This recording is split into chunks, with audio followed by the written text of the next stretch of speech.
प्यारे बच्चों, आज हम एक नया वर्ड पढ़ेंगे जिसको कैपिटल में कहते हैं एल और इसका साउंड है ल।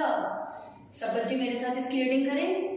L lemon, L leaf, L lamp, L line, L lock. एक बार फिर से पढ़ें। L lemon, L leaf, L lamp, L line, L lock. अब हम इसको लिखना सीखेंगे।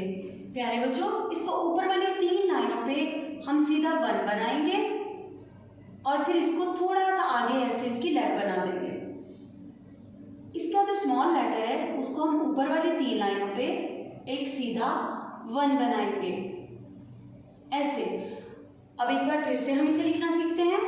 ऊपर वाली 3 लाइनों पे हम सीधा एक वन बनाएंगे और आगे इसको थोड़ा सा ऐसे इसकी लेट बना देंगे।